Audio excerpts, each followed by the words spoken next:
Hi, Dad. It's your 85th birthday, and we just have a few things that we want to share. So I'll let Jeff go first. I get to go first.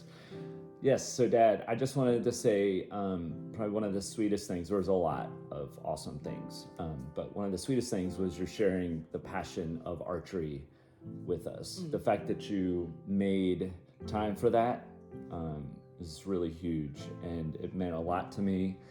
And I know your grandkids as well. However, I don't think that the girls so much appreciated it because we ended up using a lot of their stuffed animals as target practice. So, I think they've gotten over it. yeah, I think they have too. But anyway, I just wanted to just say thank you for that. And as you can see, I still have all the sawmill buttons from our time up there. It's really sweet and wonderful. And yeah, love you, Dad, very much. I had, when I sat down to think about what I wanted to share, it was really hard because there are so many memories and so many things that that I wanted to share, and it feels weird to leave a lot out. But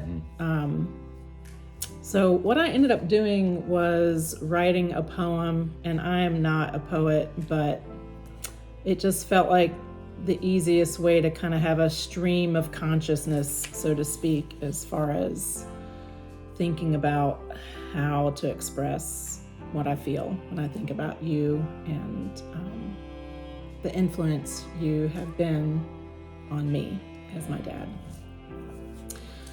So I'm going to try to read this without crying. I might have to pass it to Jeff. But I named it A Lavish Childhood. Amazing Grace, how sweet the sound of Dad's favorite song. How grand the experience of all those car rides, short or long, filled with loud singing of carols and telling of stories and tales. Walks through green pastures, dense woods, cornfields, and brambly vales. Fuel for long conversations and Dad's keen observations. Lessons easily found and shared in the abundance of creation. Dogs and rabbits, cats and chickens, cattle, pigs and goats, groundhogs, sheep, pheasant and deer, all worthy of Dad's note. Tractor rides, lawnmower lessons, and clay pigeon shoots. Historical fiction, Herb Alpert, flash dance, and jokes about toots. So many more memories, a few ethereal, but so many very clear. Like little Mary, my namesake, I treasure them in my heart and hold them near. I'm filled with thankfulness and deep gratitude for this rich inheritance. A lavish childhood, a blessing that I recognize with awe and reverence. Many a generation will come over the years, and many a generation will go. But while I have breath to speak, to tell the tales, I will help them to know. My dad was my teacher, preacher, the keeper and revealer of all things worth teaching, preaching, keeping, and revealing, large and small. I love you so much, Dad. Happy 85th birthday. Happy birthday, Dad. We're so glad we get to be with you. Yes, I'm glad you were born. Amen. Hey, Knock, it's Kyle. I just wanted to congratulate you on turning 85 and say happy birthday to you.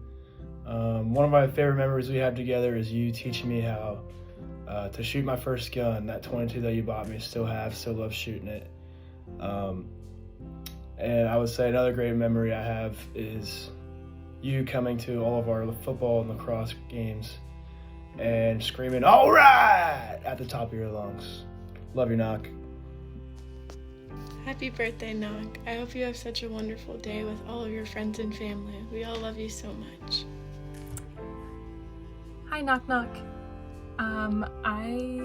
When I think about you, I think of all of the conversations that we've had about history and books, especially Kenneth Roberts, and our ancestry. And I think about how much my interest in history, and especially family history, just goes back to those conversations. And I think about a specific time, don't remember how long ago it was, but where we sat down at your dining room table and you just showed me all of the different documents and papers that relate to our ancestors. And I just love that moment and seeing our generational interest in genealogy. And I just love that you have shared that with me, and I'm so thankful for that. And yeah, like I said, I think my love and interest in history goes back a lot to your interest and love of history. So I'm really thankful for that. And I love that you have passed that on to me and have shared that part of yourself with me. So thanks, Knock. I love you. One of my favorite memories as a kid of Knock would be when we would go to visit. He'd give us, a big warm hug, and then he would nibble on our earlobes, and it was always so funny. Yep. Love you, Knock. Okay, so there might be baby noises, but favorite memory of Knock Knock. Archery camp, 100%. All of it was amazing. It was so fun to be there with all the guys and just learn and play, and it was such a confidence booster for me. And Knock Knock was just so encouraging, and he would just say things like, go sneak up on that target. He knew that I couldn't hit it from the distance that you were supposed to stand, and so he would go say, go sneak up on it. But then there was one day that we were all standing together at camp, and there's a bunch of guys around, and we were about to go shoot, and I pull back my bow because I see everybody else doing it, and it snaps in half. I start crying immediately. And then some friends that were with us were like, we've got an extra bow. Here you go. Try this one. Pull this one back. Make sure it works for you. Pull that one back. And that one also snapped in half. And at this point, I am just sobbing. And Knock Knock came up to me, put his hand on my shoulder, and just said, sweetheart, we're going to go get you a new bow. And there was this long walk down this little wooded path that led to a tent where they were selling archery paraphernalia and stuff. And Knock Knock was just there with me the whole time, encouraging me while I was choking back tears and dust and feeling just like I was so small. And he bought me a new bow, and every time I look at that bow, I think of that walk. I think of that time when Knock Knock took the time to make this little girl feel confident and seen and loved. And I just truly felt so loved. And I'm so thankful for that memory. And I'm so thankful for you. Love you, Knock Knock. Hey Dad, happy birthday. Happy birthday. Happy 85th birthday. So I wanted to share some memories with you. I wrote them down so that I wouldn't get them confused, and just so that hopefully it flows better. So I'm going to read a little bit. And by the way, I'm no poet. Mari just outdid herself, as usual. My brain does not operate like hers. I am into numbers and she is into words. But anyway, here we go. So anyway, 85 years old. Wow. I remember you celebrating your 70th birthday and saying something like, if I knew I was going to live this long, I would have taken better care of myself. And here you are 15 years later, still upright. So one of my first all my memories, actually, my vivid memories of being with you have back at the old house, back the lane. One of my memories is of you teaching me how to play softball and throwing the softball in the side yard. That side yard, I don't know why, always holds memories for me. That's where you taught me how to mow on the riding lawnmower. I had to stay on that side yard because it was flat, because when I was trying to mow the front, my butt would come off the seat and the mower would shut off. So I also remember you giving us gun safety training in the side yard as well. I remember summer mornings being awoken by your booming voice up the stairs. Girls, time to get up and go outside and run and feed your sheep. That might not be such a fond memory for us as a teenager, but there you were pushing us forward. And that was the year that I won Grand Champion Lamb, if my memory serves me correct. You always had such an eye, no pun intended, for wildlife in our fields. Inevitably, whenever we were driving home, I'd have to go to the bathroom, but we went 5 miles an hour back the lane, and you spotted all the pheasants and the deer as we drove back to the house. Funny how I love spotting the deer in your fields now, even as a 50-year-old woman. My fondest memories of you are from you trying to scare us. Summertime with the windows open in the house, you'd sneak around to our room before bed and growl or do your maniacal laugh outside and have us screeching with screams and laughter. And so this also opened up another thought that I had not written down, is the little munchkins, no, the little leprechauns that you told me that came up out of the floor in my closet. Like who does that? Anyway, that just came flying back in my brain. So, and let us not forget the time that you tried to scare the crap out of us when we were upstairs in the playroom in the old part of the house. The good old broom handle up the chimney hole while we were up there playing with friends, which sent us screaming down the twisted stairs, running into the living room with you and Mom trying to carry on like nothing happened, failing miserably. Maybe that's why I enjoy scaring Kyle and Adam so much. I don't know. Also, the eyebrow. That menacing, dreaded eyebrow. You know the one. The one that told us that we were treading on thin ice. A shot of warning without saying a word. But I have that same one that I've used several times to my boys to do the same thing. However, mine's not nearly as scary as yours. On a more serious note, I remember you and your words of encouragement to me as I was studying for my general securities license while I was still living at home. I was so worked up about my upcoming exam, and you asked me, what's the worst that could happen? And I said, well, I could fail. And you said, and then what? I said, well, I have to take it again. Which is exactly what ended up happening. I did not pass the first time. I got like a 68 when I needed a 70. Had to wait 30 days and take it again and pass with a 78 or something like that. It might have been around that same time that you shared with me that failure is an event and not a person. And that has always stuck with me. So thank you for sharing your wisdom with me and your encouragement. Lastly, thank you for sharing your faith with me. Thank you for openly talking about Christ with me when I was young. I can't imagine my life without knowing who he is. And that's because you were brave enough to share your love of him with us. Thank God you did. And thank God for you. Happy birthday. I love you. So I have so many memories that I hold very close to my heart when it comes to Knock.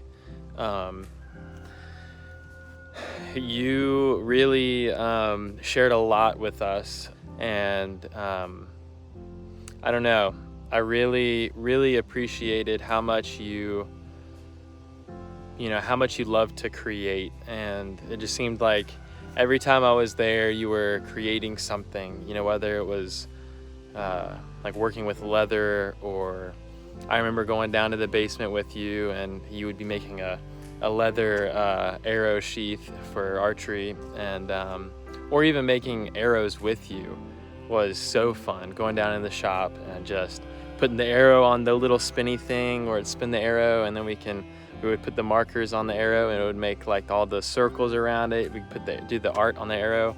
It was so fun.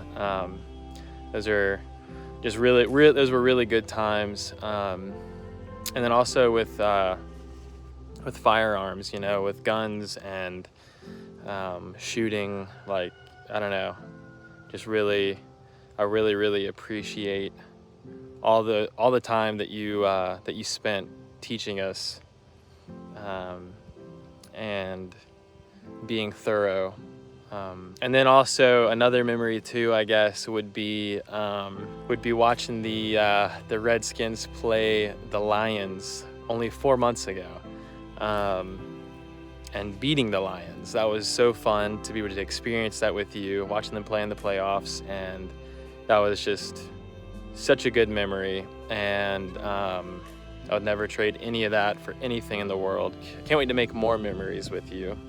But thank you for being who you are, being a genuine and great man. You've really impacted a lot of our lives, as you can tell in this video. Anyways, love you, Knock. Happy birthday. So, some good memories I've had with Knock over the last 29 years of my life. Man, the first one that comes to mind is I believe Ian and I and Knock, we went to go to the driving range. Knock had a brand new driver. I went to swing. Mind you, I probably had never swung a golf club, but maybe a handful of times in my life at this point. I don't know. I think it was on the way back on my backswing that it just slipped right out of my fingers, and it went flying into the parking lot behind us, and it snapped. And I remember Knock was not very happy about that, but anyways, it was a pretty funny memory.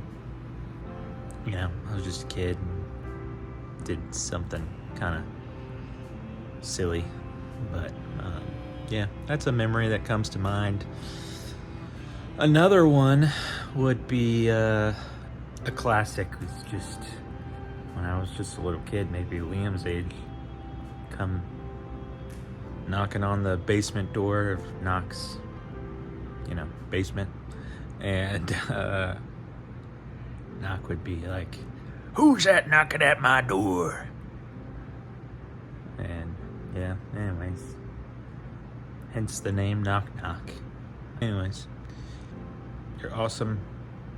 I will see you here and hopefully a little bit. Maybe you might be asleep, getting ready to fly in.